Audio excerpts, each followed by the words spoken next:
Good morning to you. A little bit earlier than usual, I guess. But here it is, the SitRep for today, which is the 2nd of September 2022. I'm Gads. This is Ragnarok Survival. And once again, you and I, we're going to delve into the news stories from the past 24 hours and have a squiz, scratch our heads like apes, and try and figure out what the F, WTF is going on in the world right now through the lens of news stories. As always, we'll start in our neck of the woods. We'll start in the Indo-Pacific with some very interesting news, which is old-ish news, but it's been backed up again. Germany says it will expand military presence in Indo-Pacific. So we're seeing Germany now. I've talked about this a little bit, and I want to expand upon it again for those who don't quite understand what the full situation is here. Germany, and there's much more underneath it as well, but I'm not really going to go into it here and now. But Germany, essentially, part of NATO, part of Europe, has interests down here in the Indo-Pacific, not specific. I mean, they've specifically got interests in the specifics, the Indo-Pacific area. So they are looking at China's build-up. They're worried about it. They're hearing or really being coerced or pushed by the US now to start acting. The interesting part of it is that Germany, their military has been, how do I usually put this? Bled dry for the past sort of 20 years at least. Or just really restricted in what they can do. Obviously, post-World War II, they had a lot of restrictions put on them. Put a pin on that because there's going to be some World War II news a little bit later on. But, you know, they've been restricted in what they can do, and then they haven't been funding their military over the past 15, 20 years. It's been a bit of a joke. Now, all of a sudden, they've got a fire underneath them. There are ants in their proverbial pants. They are building their military very quickly. They're doing things like pumping a whole heap of money. Their GDP now being diverted into military, which it historically hasn't been. They're coming out and saying things like, hey, look, we can't keep throwing all these things at Ukraine. We're running short ourselves. And they're also saying, look, we got to go defend Indo-Pacific now. As I said, Germany's part of NATO. NATO, this is a good chunk of NATO now having its eyes on the Indo-Pacific area. So it's the expansion of NATO, but we're also seeing this whole South China Sea, this whole anti-China war drums that have been beating start to move forward a little bit. That's what's happening there. Interesting stuff. See what happens with that. But they're going to be sending warships down this way. What's happening in China? China puts megacity Chengdu under lockdown for COVID. Again, we're talking 22 million human beings. Pizzazz, slap, lockdown. Take that. They're known for doing this. Effects that this had already. Asian stocks tumbled after China announced the metropolis of Chengdu will lock down its 21 million residents as authorities battled a new COVID-19 outbreak. This is in western or sort of central China. So it's not one of their port cities. It is a manufacturing city. I can't see what it actually manufactures, though. It's not in this story. But it is a pretty big deal. Still 21 million human beings being locked down. It's going to have a pretty dramatic effect. So, again, this zero COVID policy, can't quite see the sense of it. Let's jump all the way over to the Middle East now and talk about Iraq, some of the other effects of what's been happening in Iraq. If you haven't heard me talk about it, Iraq, especially Baghdad, has been in an absolute state of chaos over the weekend, over the past 4 or 5 days, as supporters of the nationalist cleric, Muqtada al-Sadr, stormed Cabinet HQ and forced the interim government to shut down. So they've been having issues, they've been at loggerheads in their political system. They've had an interim government. They booted out al-Sadr, and the Sadrists stormed the capital. a la January 6th in the US, except this one was actually dangerous and actually had fighting instead of just a bunch of clowns dressed up in buffalo horns walking on a tour walk and sitting in seats that they shouldn't have. This one's quite serious. Anyway, what's this going to have the effect on the world? This could have a huge effect on the US economy, and especially could hit them right in their soft little underbelly of petrol. Ooh, the petrodollar. Because this could be disrupting some of their key oil production, some of the fields that are in and around Iraq. This could obviously have a pretty dramatic effect on those fields. So watch this space for that. Watch the US economy. But the US economy is not, I mean, the world's economies as a whole right now, if you haven't been watching, are kind of like in the red day to day. Get a couple of little upturns here and there, and they're kind of floating on the downward trend at the moment. Interesting stuff happening in the markets. However, the fear greed index that's come out in the past 3 days is still in neutral at the moment. How they're actually acting, though, is a fair bit of fear in the market. This could be a big shock to it, though. This could be a big shock as well. I don't think this is like that black swan event that everyone's keeping their eye out for. But, it's a pretty big deal, especially when we think what fuel's doing, and like what I was reporting on yesterday with Biden's sell-off of the strategic petroleum reserves, already back down to the level they were at 1984. Might have to dig a bit deeper into those reserves again. Over to Europe now. Farmers in Germany continue their protest over the EU's green policies. So we're seeing these battle lines drawn up around these green policies at the moment. And again, if you've ever listened to me, you probably know where I stand on this. I love green technologies. I love the idea of self-sustaining, of zero sort of input technologies. That's where we need to move to in the future, I believe. I don't think we can do it right now. I don't think we can do it right now and not kill hundreds of millions of human beings in the process. That's the pretty sad reality of where we're at as a world right now. Our chance to do the things that we needed to do was in the 70s, in the 90s, and maybe, sort of 2010 era. We're beyond it. We're way beyond it now. We've got to write out what we're doing at the moment. We've got to plan this out, and it has to be a long-term plan now. But what governments are trying to do, especially the virtue signaling Western governments of the developed world, where everything is, pretty hunky-dory in reality, what they're trying to do is bring in a change over the next couple of years that should be planned out over 20 to 50 years, maybe even 100 years. And it's going to cost. It's going to cost lives at the end of the day, but probably not the Western lives. I mean, there will be Western lives that will be being thrown under the bus, as it were, but wholesale death is going to happen in the developing world. Africa, that's who's going to cop it first and foremost. Anyway, farmers in Germany, they've driven out on force into Stuttgart. Stuttgart streets are blocked by some John Deere tractors and many other brands as well. Don't know why I chucked that brand out, but they lined up, pretty tight streets anyway in these old school cities, and they've just chopped them up with tractors. Go the farmers. Again, if you ever listened to me before, I'm on the side of anyone who's producing food. Go the farmers.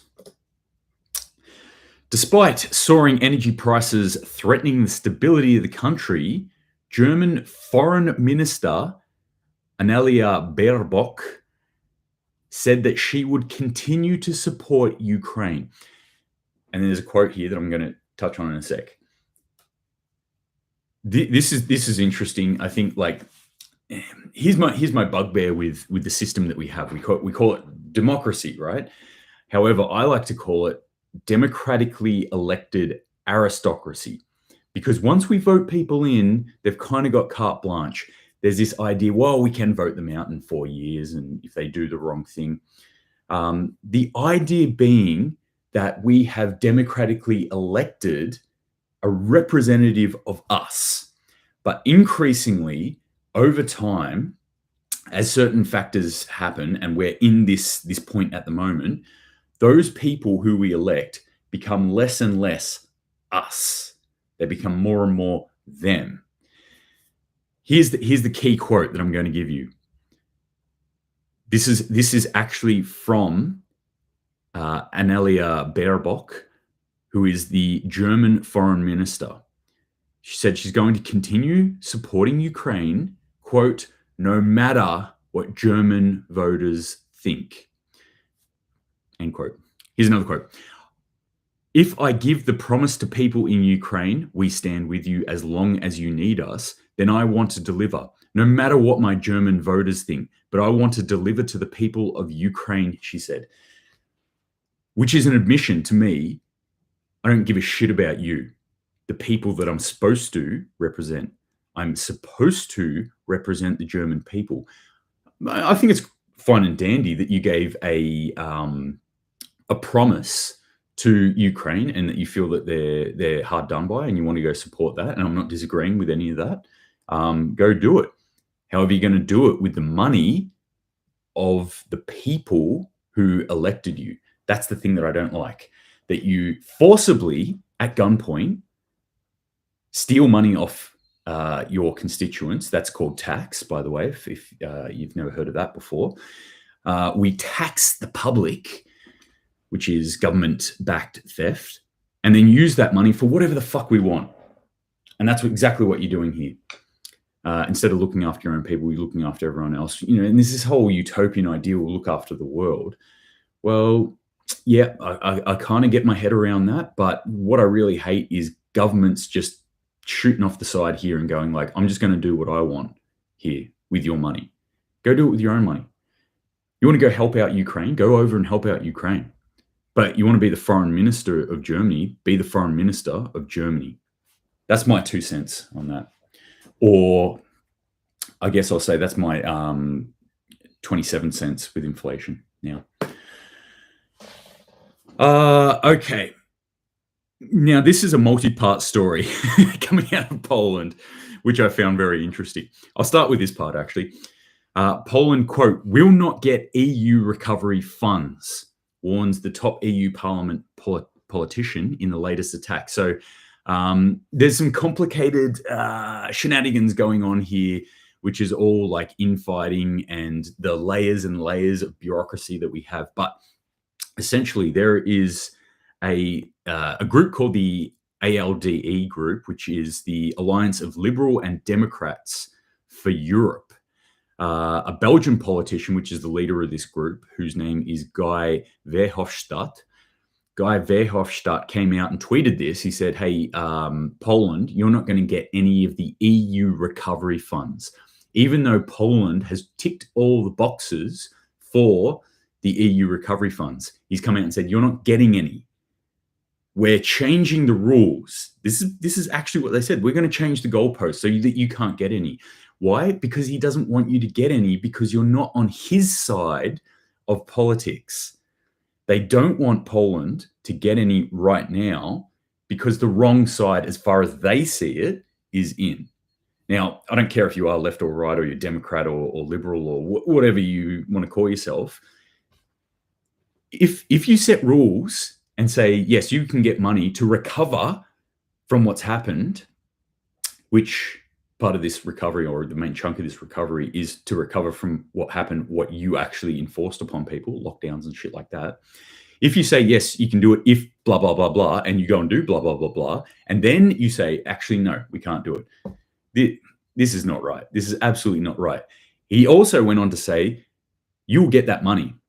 You'll get that money when this government comes, when the opposite side of the government comes in, essentially. And that's what the opposite side of the government has said as well. They say, hey, that money's there. We're going to get it. You just have to vote us in. Purely buying voters or individuals' votes there and penalizing other people as well.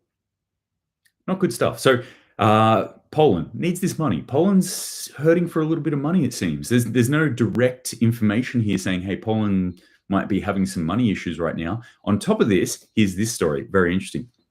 Poland's government has publicly demanded $1.3 trillion in reparations from Germany over World War II. Whew, left that one a bit late. We're rolling into World War III, and you're like, hey, by the way, before we get involved in that, can we just get the bill paid for the last war? Right. Yeah, we're now, what are we, 77 years outside of World War II? Why wasn't this paid a long, long time ago? Why weren't you demanding these reparations in 1990 or in 2000 or in 2010, 2015? At any point, really? But you're demanding it now. I find that very interesting timing. Also, it belies something to me. I'm saying, okay, what's underneath this story? Both these stories about Poland getting money or not getting money. Is Poland hurting? Does Poland need money? Or is Poland gearing up for World War III, which is rapidly charging down their throat? Very interesting stuff coming out of this side of Europe. I guess you'd call it Central or Eastern. I'd kind of call it Central, but depends where you draw the line. What other interesting news do we have here? This is some Russian news coming out on Twitter, where we've got a spokesperson for the Russian embassy in the UK has tweeted, is now busy with an important decision, whether or not to issue visas to Russians, but radiation doesn't need a visa to cross borders. Obviously, we've got a bit of an issue going on. We've just got the IAEA, who has been allowed to go into the largest nuclear plant, the largest nuclear facility in Europe, which both sides have been alleging that the opposite side has been shelling. So Russian sources are saying, we hold Zaporozhye, I think that's how you pronounce it, Zaporozhye nuclear plant. We hold it, and Ukraine is bombing us. They're bombing it, and they're attacking it and destroying it. So that's bad. Ukraine is saying that Russia has been doing that. Anyway, by all accounts that I can see, Russia does hold it because Russia has allowed and is taking in and is apparently securing a party from the IAEA to go in and look at the radioactive levels and the facility itself. And that is alleged to be happening as we speak right now. And they have said that they will stay there for as long as they need to. So the IAEA has said that. So that's what's happened. They're in there monitoring that. There's an issue about radiation. This quizzical tweet comes out from the Russian side saying, but radiation doesn't need a visa to cross borders. So what's happening here is we've got countries wholesale pushing to stop Russian visas. They want to stop people from Russia getting visas to go anywhere in Europe. They want to keep Russians in Russia. And the Russians saying, hey, that's not exactly fair. And then this quizzical quote here, but radiation doesn't need a visa to cross borders. This to me reads like a veiled threat and a not so veiled threat. Bad things will happen. Radiation bad things will happen if you don't allow our people to get visas. Read of that what you will, but for me, I read that and I just say like, whoa, okay, that's a pretty big threat. That's a pretty big threat coming from the Russian side, and not so veiled. Peter Rouse, how you going? Welcome. Ukraine tried to send commandos in this morning while inspectors were scheduled to inspect. There you go. And the Russians are still saying that they are securing those inspectors against these sorts of things, against these sorts of attacks. But yeah, again, it's a whole pointing fingers sort of issue there of who's attacking who here. From what I see, my take on it is that Russia does hold it, and that Ukraine probably would be shelling it, but it doesn't put it outside the realm of possibility that Russia has shelled it at some stage as well. I don't know. I'm not there. Okay, let's jump. I'm just going to skip over this story because I'll finish off with that one. I'll jump into the US just quickly. Some interesting news around computer chips. Not the type that we eat chips, but those silicon chips that are a hot point of contention right now and what the whole Taiwan issue is all about. Chip designer NVIDIA Corp, which was in the news probably infamously for being bought up wholesale by Nancy Pelosi's husband, mysteriously, just before they released information that the US government was going to pump money in there. Said on Wednesday that US officials told it to stop exporting 2 top computer chips for artificial intelligence work to China, a move that could cripple Chinese firms' ability to carry out advanced work like image recognition and hamper NVIDIA's business in China. So US government's come in here and said, hey, these things that you're selling to China, stop doing it. China's going to be using it for technologies that we don't want them to use it for. The result of this information coming out now is that NVIDIA shares took a hit. Obviously, they've got this. That's a big chunk of money. Selling to China is worth a lot of money. And if the government comes out and says you can't do that anymore, that's a big chunk of revenue that's no longer coming in. But also interesting news that the US government is doing this sort of stuff, stopping key things like computer chips going into China. I mean, we can go 4D chess on this and try and figure out what's going on here. Surface level makes sense. Hey, we're thinking of maybe going head-to-head with China soon. We want to curtail Chinese power. You're supplying with things that increases Chinese power. Stop doing that. 4D chess, now I'm looking at it going, we take those chips away from China. That forces them to look for chips from the only other place where they can get them, Taiwan. That forces China to start moving on Taiwan. That forces us to come in and go to war with China. Maybe something like that's going on behind the scenes. Who knows? Is this a signal towards World War III? Well, the benevolent Pope, the leader of the Catholic Church, has come out and said, well, it's already begun. World War III is here. So we can all rest easy now because the Pope said it. The Pope said World War III is here. So, the Pope says a lot of things, but Pope declares mankind is experiencing the outbreak of World War III, told a Vatican audience that we're already experiencing World War III, that we're in it. And the pontiff has been criticized for not coming down hard enough on Russia. Now, if you've listened to me for any length of time, you will know that I actually don't disagree with the Pope at all on either of these two things. Russia, I'm not an advocate for Russia by any stretch of the imagination. I think what they've done in Ukraine, moving in there, is horrific, and I don't think that any country should be starting a war. But I also think that Russia's hands are on some level tied. It was either move now or die a slow, painful death as a country. So what they did in the political environment and situation that we find ourselves is in some way inevitable, that they would have done something like this. And I've said this before, I think that in the future, we'll look back in this time period and we'll probably mark a point where we go, World War III really started here.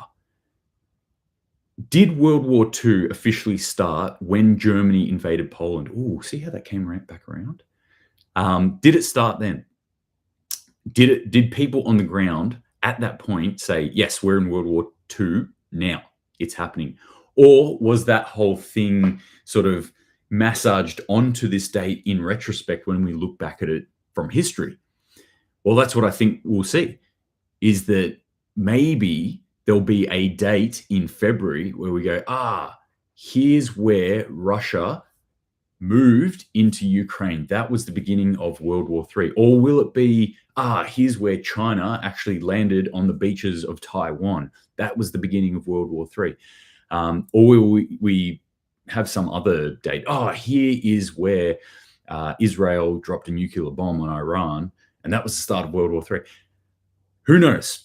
Who knows what it's going to be? But I think what we're seeing, and what the Pope kind of, I would say, rightly said, we are experiencing World War III. We're already experiencing World War III. And that is because there is a number of conflicts in the world that are happening right now that, if we zoom out and actually look at everything that's going on right now, that it is kind of quasi World War III, or it's de facto World War III that we're in at the moment. All it needs is for things to go that next little step up, and bam, we will officially tag it. But I don't care about the trademarks. I don't care about the branding of this. As far as I'm concerned, we're already in a state of de facto World War III. So we should be acting accordingly, which is getting ourselves organized, getting our own house in order, getting ourselves prepared as best as we can as individuals, getting our mindset right, which is that we should be moving towards self-reliance as human beings, to look after ourselves, to look after our family, to look after our community. And then getting our household actually in order. Is my physical preparation good enough? Do I have enough food? Can I grow enough food? Can I start growing food? Can I start making the connections within my community to encourage others to do so, to encourage them to be more self-reliant, and us to be a network of self-reliant human beings? That's what we should be doing. That's where I'm going to wrap it up today. Just as a bit of a thought, maybe we're already in World War III. Don't worry about, will World War III break out? Will it start? Act as if it already has. But act as if it already has in a positive way, in a way that will improve your life today, that will improve your life if things get worse down the track, because they may well get worse. And the indicators that I've been looking at and talking about, and the reason why I get on here and talk about this shit, is that I believe that things are getting worse. So it behooves us to take control of what we can take control of. I can't stop a war in Ukraine. I can't stop Israel doing whatever they're going to do against Iran. I can't stop China moving on Taiwan. None of that is within my control. None of that is within my sphere of influence. Here is what is in my sphere of influence. 2 days ago, I planted spring crops. Yesterday, I did a chest and arm set and shoulder set in my home gym. That's what's within my control. Today, I will try and earn some money. That is what's within my control. So concentrate on what we can do, keep it in your own wheelhouse, and be happy about this, because this gives us opportunity to de-link from a system that has been hurting us for a long time and move into a system where we can actually take care of ourselves and our own and each other.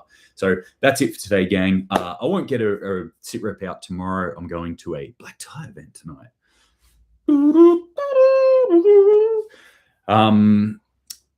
So I'll probably not be in a state to do anything tomorrow morning, but hopefully Sunday I might get one out, if not Monday. Until then, gang, hope you have a great weekend, rolling into the weekend. Hope you get your hands in the dirt somehow, digging in the garden, planting some stuff. I hope that you continue to be prepared and maybe do something about physical fitness as well. Look after yourself. I'm concerned about you. I'm not concerned about you, but, I want you to be the best that you can be. But yes, until then, if you've got any questions, shoot them through to me, and Semper Paratus.